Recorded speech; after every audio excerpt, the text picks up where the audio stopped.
Assalamualaikum warahmatullahi wabarakatuh. Selamat berjumpa kembali bersama Ustadz Dr.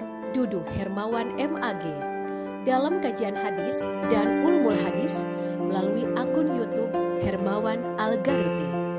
Kajian ini dilakukan secara mendalam, dimulai dengan pembacaan teks hadis dari sumber primer, lalu dikemukakan berbagai syarah hadis yang otentik, mendalam, dan terpercaya. Jangan lupa subscribe, like, dan share video ini. Selamat menyaksikan. Assalamualaikum warahmatullahi wabarakatuh. Alhamdulillah, wassalatu wassalamu ala khatamil anbiya'i wal mursalin wa ala alihi wa sahbihi ajmain, amma ba'du. Kaum muslimin, pagi hari yang cerah ini, mari kita sama-sama isi dengan kajian hadis Al-Bukhari, ya, baru sampai pada hadis yang ke-16. Anda bisa melihat teks yang ada di samping saya, dan Anda bisa membandingkan dengan teks Al-Bukhari aslinya, ya. Ada perbedaan, ya. Jadi pada hadis yang ke-16 ini itu sama teksnya dengan hadis yang ke-20 atau 21 di Fathul Bari atau di teks hadis yang aslinya. Jadi ada dua kali diulang, atau bahkan mungkin berkali-kali diulang oleh Imam Al-Bukhari di dalam bukunya Sahih Bukhari, ya. Saudara sekalian, tema kita yaitu menemukan manisnya iman. Kita sudah menjadi muslim sejak lama, tapi mungkin di antara kita belum ada yang menemukan manisnya iman, merasakan betapa iman itu nikmat yang tidak terperi, betapa Islam itu merupakan kenikmatan yang sangat lezat, yang sangat manis. Karena mungkin kita tidak mengetahui syarat-syarat apa agar kita merasakan manisnya iman. Kalau sudah memenuhi atau mengetahui syaratnya iman, ya, manisnya iman, maka apakah kita sudah melaksanakannya atau tidak? Kalau sudah melaksanakannya, apakah kita merasakan atau tidak? Nah, disinilah kita harus berupaya untuk menemukan manisnya iman dalam amalan-amalan yang akan saya jelaskan. Baik, saudara sekalian, bismillahirrahmanirrahim. An Anas bin Malikin. Ya, kita ambil ujungnya saja, ya. Jadi sanad yang panjangnya tidak kita baca, ya, langsung saja. An Anas bin Malikin, dari Anas bin Malik radhiyallahu anhu, semoga Allah meridhoi Anas bin Malik, annahu qala, dia berkata, qala Rasulullah sallallahu alaihi wasallam, qala telah bersabda siapa? Rasulullah sallallahu alaihi wasallam, salasun ada 3, man kunna fihi, man barang siapa, kunna yang ada 3 perkara itu, fihi padanya, pada man itu, wajada maka dia si man itu, ya, wajada akan menemukan halawatal iman, manisnya iman.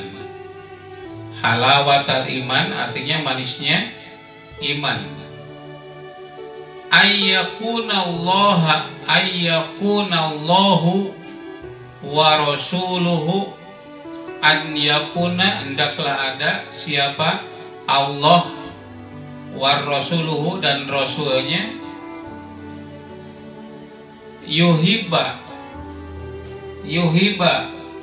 ahaba atau yuhibba ahaba ya, ahaba ilaihi lebih dia cintai, mimma siwahuma dari apa yang selain daripada keduanya, mimma dari apa, siwahuma yang selain dari keduanya.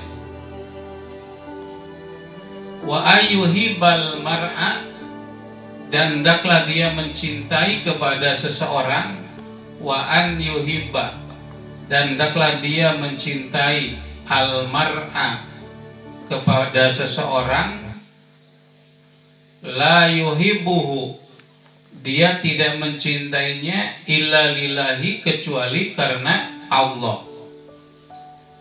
Wa an yakroha, dan hendaklah dia benci ya, ayyauda fil kufri, kembali kepada kekufuran, kama yakroha ya, kama yakroha seperti dia benci, an yukdapa untuk dilemparkan ya, finari ke dalam neraka ya. Jadi tadi ayakroha, hendaklah dia itu benci, ayyauda fil kufri, kembali kepada kekufuran, kama yuk dapat sebagaimana dia dilemparkan finari ke dalam neraka. Hadis riwayat Bukhari, hadis yang ke-16. Baik saudara kaum muslimin dan muslimat, para santri di mana saja Anda berada, hadis yang ke-16 ini masih dalam bab iman. Nabi Shallallahu Alaihi Wasallam bersabda, salasun, ada tiga. Salasun ada tiga perkara ya. Man, siapa yang ya, kunna, ada yang tiga itu atau yang ketiga itu ya, fihi, pada orang tersebut, pada man. Jadi kalau Anda, ya mannya itu Anda. Anda yang ketiga itu ada di dalam diri Anda ya. Wajada, maka dia akan menemukan halawatal iman, manisnya iman. Saudara sekalian, dalam Fathul Bari Syarah Bukhari dijelaskan bahwa ini adalah isti'arah tahyiliyah ya, jadi menyamakan manisnya iman.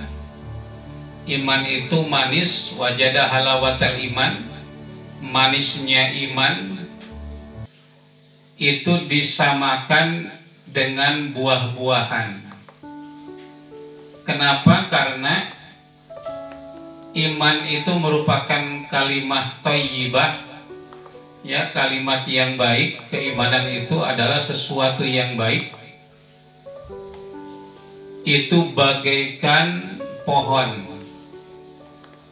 Al-Quran menyebutkan, a'udzubillahi minasyaitonirrajim, alam taro kaifa doroballahu masalan kalimatan thayyibatan, apakah engkau tidak memperhatikan, taro memperhatikan,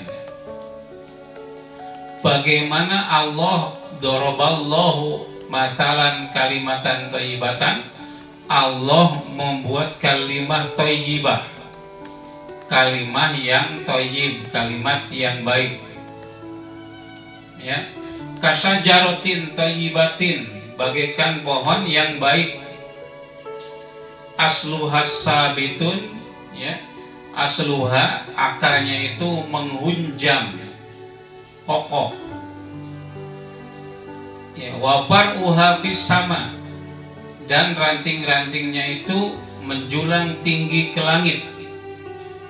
Tu'ti ukulaha kulahin, dia mendatangkan buah-buahannya atau buahnya kulahin setiap musim. Nah, jadi keimanan atau kalimat thayyibah yaitu la ilaha illallah, tidak ada Tuhan kecuali Allah, itu bagaikan pohon, ya, kasajarotin thayyibatin, bagaikan pohon yang baik gitu. Asluha, pokoknya atau akarnya itu menghunjam ke tanah, jadi akarnya itu tidak rapuh. Kalau pohon yang khobis atau yang jelek, akarnya itu rapuh, tidak kuat untuk menahan hantaman badai atau hantaman angin, sehingga mudah roboh. Nah, sajarah thayyibah itu tidak seperti itu. Akarnya itu kokoh, ya. Kemudian cabang-cabangnya menjulang dan menghasilkan buah-buahan. Yang dimaksud dengan asluha, asluha itu akarnya, yaitu keimanan orang itu, ya, keimanan atau akidahnya itu kuat, tidak mudah tergoyahkan, termasuk tidak tergoyahkan oleh uang. Banyak kan orang yang kaum kafir dibela, tapi terhadap sesama muslim itu malah memusuhi gitu. Ya mungkin, ya, itu adalah imanuhum fi amplopihim, iman mereka itu di amplop. Jadi demi uang, karena mereka dibayar misalnya tiap bulan atau tiap tahun, tiap hari besar mendapatkan uang, lalu mereka membela mati-matian terhadap orang yang tidak seiman. Tetapi terhadap orang seiman, ya, pengajiannya dibubarkan karena beda paham, ya. Katanya ini Wahabi, ini Salafi, ini kelompok A, kelompok B, kelompok C gitu. Tetapi terhadap kaum kafir, mereka itu adillatin, ya. Adillatin alal kafirin, aizzatin alal mu'minin, ya. Lembek terhadap orang kafir tetapi tegas kepada orang yang beriman. Yang seharusnya terbalik, ya, adillatin alal mu'minin, aizzatin alal kafirin. Nah, jadi banyak orang yang keimanannya itu goyah hanya dengan uang, keimanannya goyang dengan ancaman, keimanannya goyang dengan bujuk rayu, keimanannya goyang dengan uang gitu. Banyak seperti itu. Nah, orang yang imannya kuat itu tidak begitu terhunjam, walaupun badai menghantam atau angin berhembus dengan kencang, dia tidak akan tergoyahkan, tidak akan roboh. Ya, lalu pohonnya itu apa? Sajarohnya itu pohonnya apa? Pohonnya itu adalah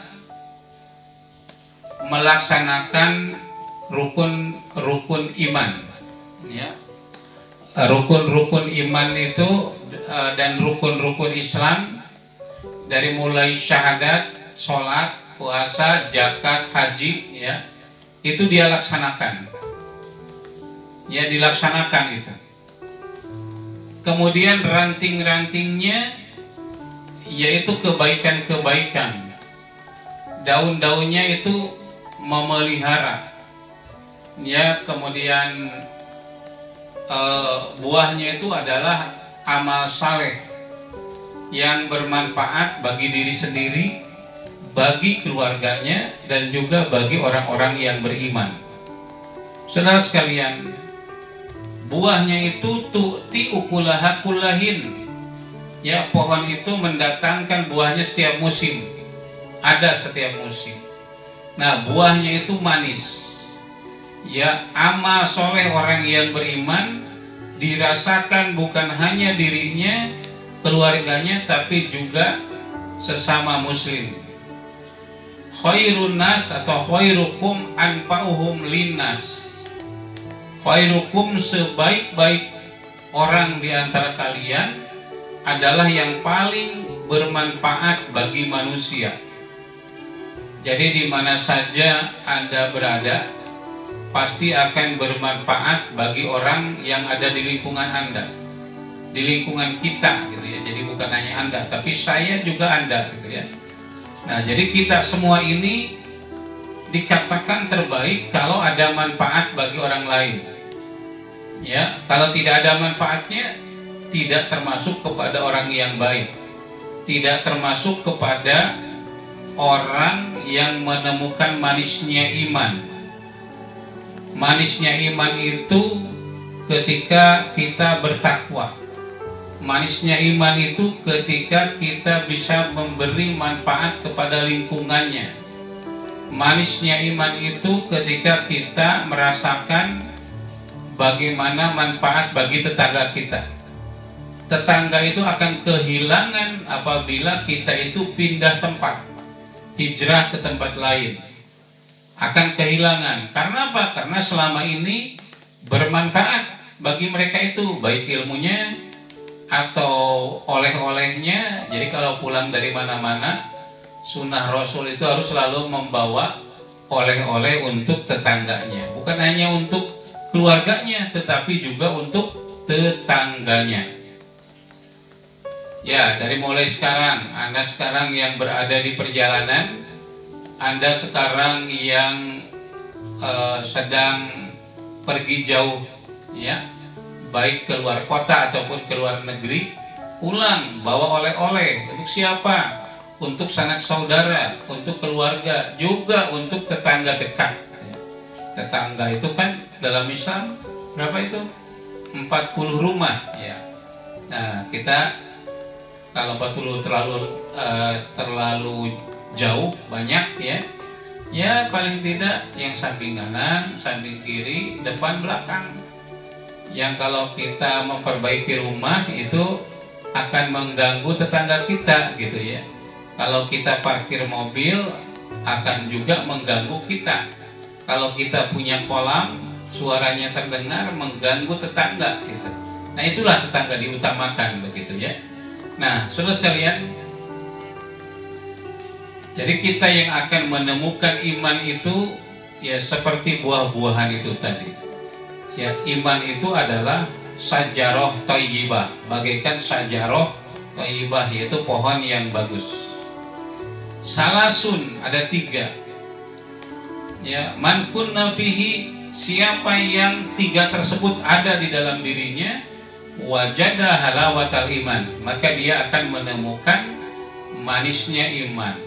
Yang 3 itu apa? Yang pertama, an yakunallahu wa rasuluhu ahabba ilaihi mimma siwahuma.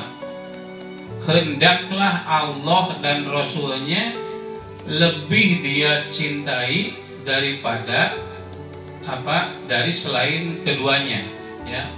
Dari selain keduanya. Allah dan Rasulnya lebih kita cintai daripada diri kita sendiri. Allah dan Rasulnya lebih kita cintai daripada anak dan istri sendiri, suami sendiri. Allah dan Rasulnya lebih dicintai daripada orang tua sendiri. Allah dan Rasulnya lebih dicintai daripada karib kerabat. Allah dan Rasulnya lebih dicintai daripada harta yang kita miliki. Nah, ini memiliki konsekuensi, ya. Allah dan Rasulnya lebih dicintai. Katakanlah kalau subuh datang waktu sholat, muadzin menyeru di masjid, hayya 'alas sholah, hayya 'alas sholah.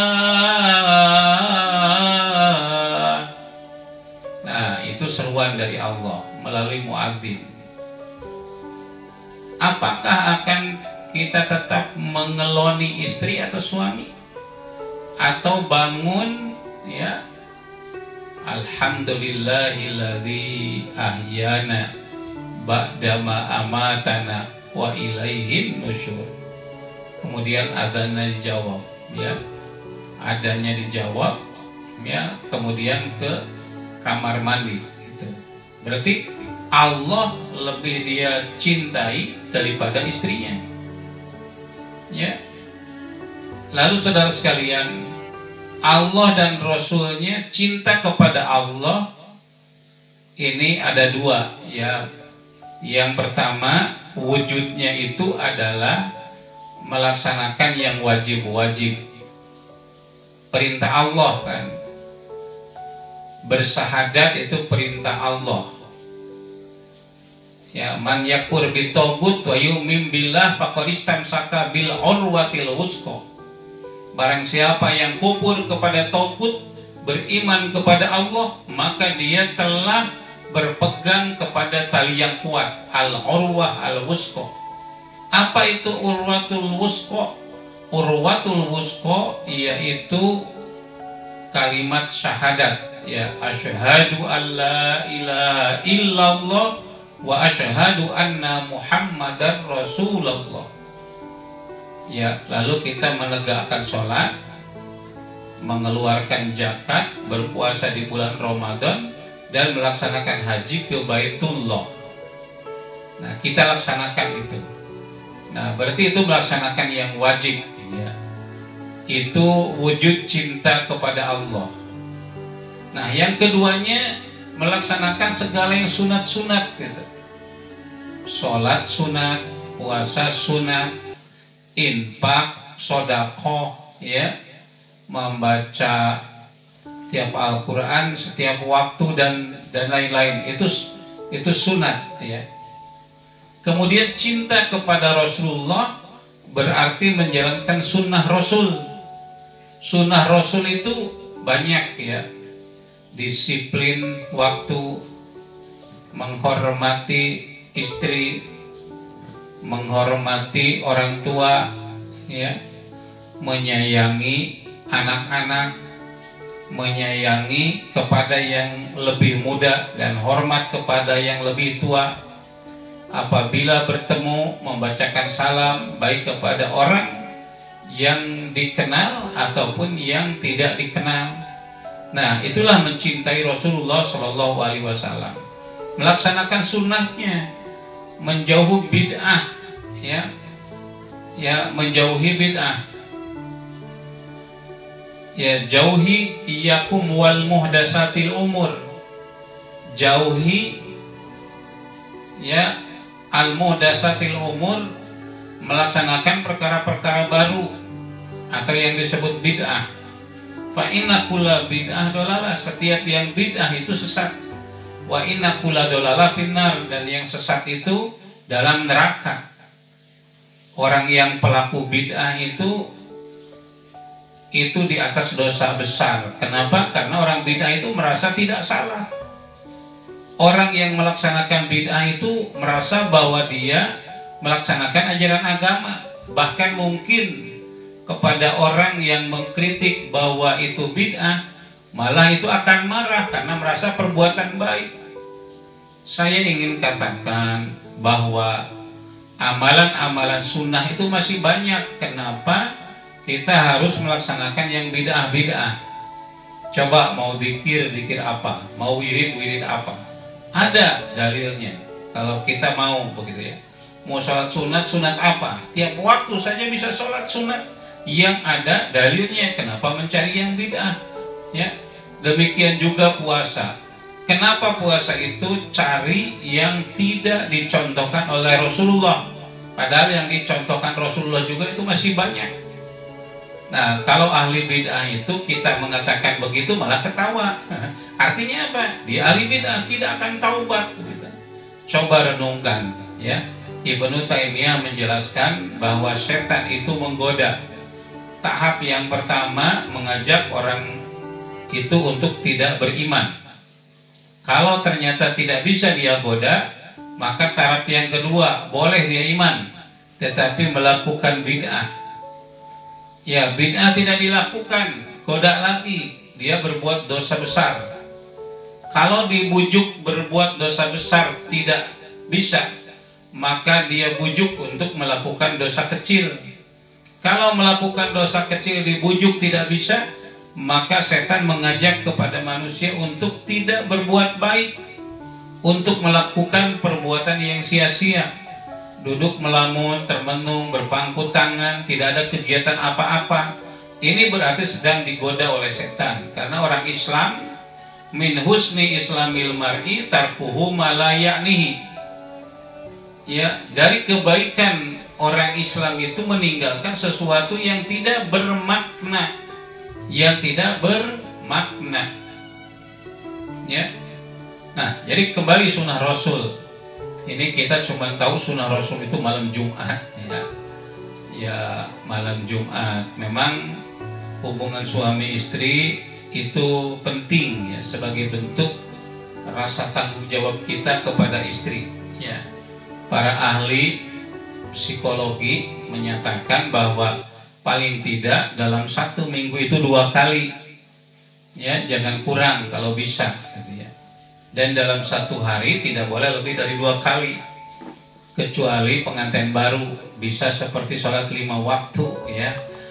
Yaitu pengantin baru. Kita kan bukan pengantin baru, saya bukan pengantin baru, ya.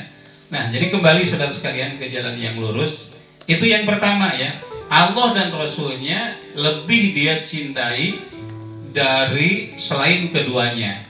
Baru akan merasakan halawatal iman, manisnya iman.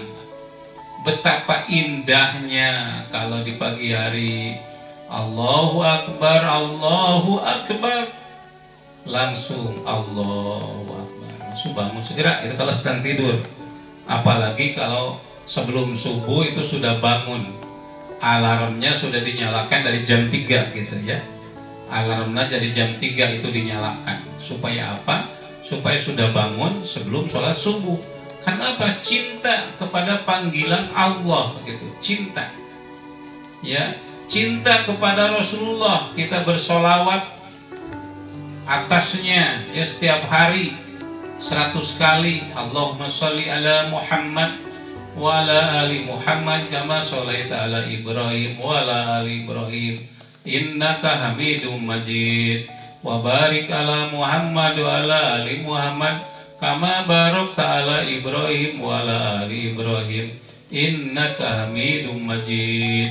Diulangi lagi, Allahumma sholli ala Muhammad wa ala ali Muhammad kama sholaita ala Ibrahim wa ala ali Ibrahim innaka Hamidum Majid wa barik ala Muhammad wa ala ali Muhammad kama barakta ala Ibrahim wa ala ali Ibrahim innaka Hamidum Majid.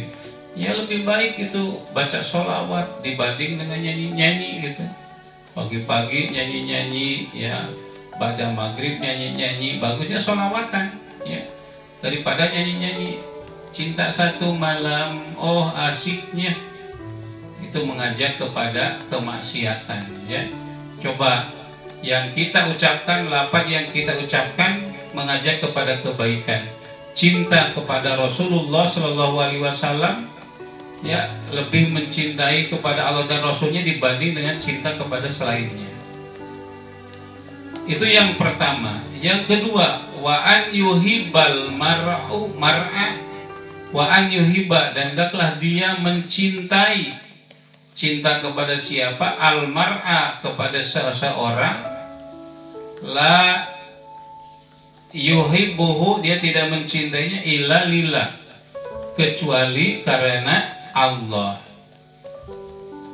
Ya, kita mencintai Habib, Sayyid atau Syarifah, keturunan Nabi. Kenapa? Karena kita diperintahkan untuk mencintai kepada mereka, gitu ya. Kul, katakanlah olehmu Muhammad, ya, inilah arjukum jazaan illal mawadah fil qurba.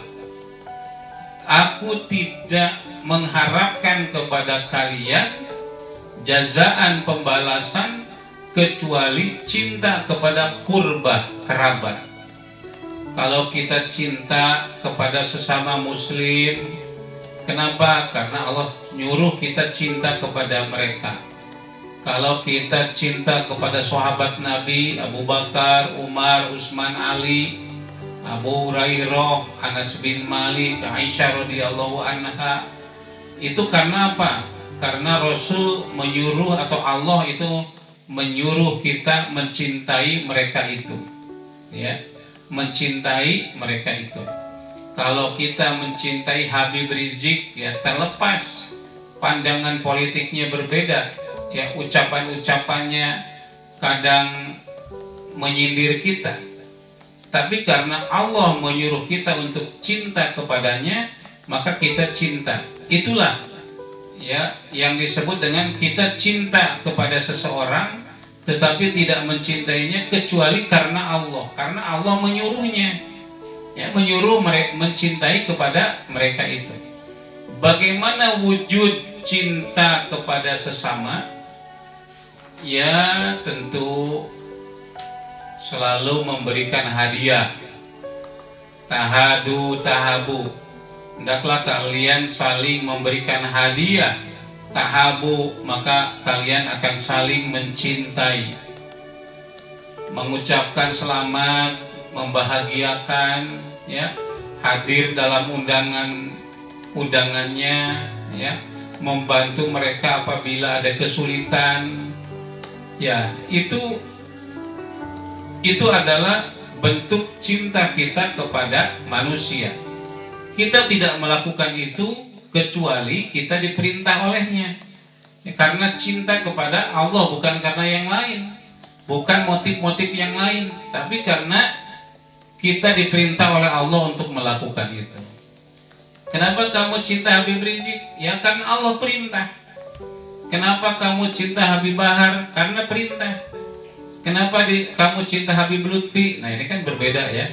Katakanlah Habib Lutfi itu, ya, katakanlah apa, Jokower, ya, katakanlah Habib siapa, Habib Bahar itu non Jokower. Kita sama-sama cintai, ya, cinta mereka. Kenapa? Karena mereka itu apa, Habib, katakanlah, ya, turunan Rasulullah Shallallahu Alaihi Wasallam. Itu diperintah, kita cinta mereka. Nah, selain dari itu kita juga harus cinta terhadap sesama mukmin. Karena apa? Diperintah juga. Kita juga lembut kepada orang yang beriman, bukan malah kepada orang beriman itu kasar, ya. Ya, ini jadi kalau orang kasar kepada orang yang beriman, tapi tegak tapi lembut kepada kafir, suntangan, datang ke gereja, datang ke sinagog dan lain-lain. Nah, itu berarti kalau kita seperti itu, kita jangan nyindir orang, ya. Saya ingatkan, tidak nyindir orang.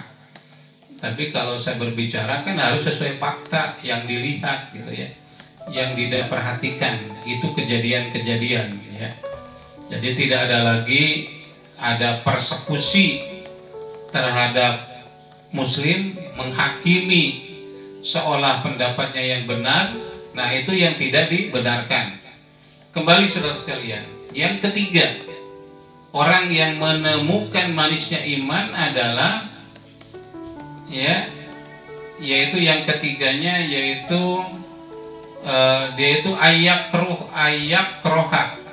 Dia tidak suka atau benci ayyauda fil kufri, kembali kepada kekufuran. Sudah iman, ya, lalu ada bujuk rayu setan dalam bentuk manusia, diberi uang memusuhi muslim, diberi fasilitas memusuhi sesama muslim. Sekarang orang Islam itu sedang diadu domba Oleh siapa? Oleh orang munafikin. Munafikin yang ada di mana? Munafikin yang ada di ormas, munafikin yang ada di masyarakat, munafikin yang ada di pemerintahan. Itu ada banyak orang-orang munafik. Jadi di sekitar kita itu banyak orang munafik yang selalu mengadu dombakan antara sesama muslim. Ya, orang lain tepuk tangan tuh ya, yang memberi modal tuh tepuk tangan itu. Ternyata kekuatan kita itu ada pada orang Islam. Maka harus dihancurkan orang Islamnya dengan diadu domba. Ternyata kekuatan kita itu ada dalam Pancasila.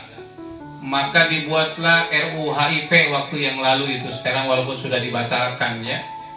Pancasila ya dirubah menjadi Trisila, kemudian menjadi Ekasila. Itu kembali kepada masa lalu. Ya, karena kekuatan bangsa Indonesia itu satu di antaranya adalah adanya Pancasila sebagai dasar negara. Ya, kemudian diadu domba atau dikuasai orang-orang yang berkuasa di negeri ini, misalnya kan begitu. Nah, kita tidak ingin begitu. Kita takut kembali kepada kekufuran, tidak suka kembali kepada kekufuran. Kama yakrohu an yukdafa finnar, seperti benci kita untuk dilemparkan ke neraka. Ya, Anda tidak boleh mau kembali kepada kekufuran ya, atau lebih dekat kepada kekufuran, atau lebih mencintai kekufuran daripada iman. Saudara kaum muslimin, jadi kalau kita menemukan 3 hal dalam diri kita. Pertama, yaitu kita lebih cinta kepada Allah dan Rasul-Nya dibanding kepada cinta kepada selainnya. Yang kedua, tidak mencintai seseorang kecuali karena Allah. Dan yang ketiga, yaitu benci untuk kembali kepada kekufuran, sebagaimana kita benci untuk dilemparkan ke neraka. Mudah-mudahan kajian hadis Bukhari yang ke-16 ini bermanfaat bagi kita semua. Dan jangan lupa ya, sebarkan. Jadi kalau Anda tidak bisa mengkaji hadis seperti ini, silakan Anda sebarkan, pahala untuk Anda yang menyebarkan itu. Jangan lupa ya, ke channel-channel, ke grup-grup WA, ke grup-grup Facebook, ke Twitter atau ke sosial media lainnya. Silakan disebarkan video ini. Insya Allah bermanfaat, insya Allah Anda mendapatkan pahala kajian hadis ini. Terima kasih. Nasrun minallah wa fathun qarib wa basyiril mu'minin. Subhanakallahumma rabbana wa bihamdika asyhadu an la ilaha illa anta astaghfiruka wa atubu ilaik. Walhamdulillahi rabbil alamin. Wassalamualaikum warahmatullahi wabarakatuh.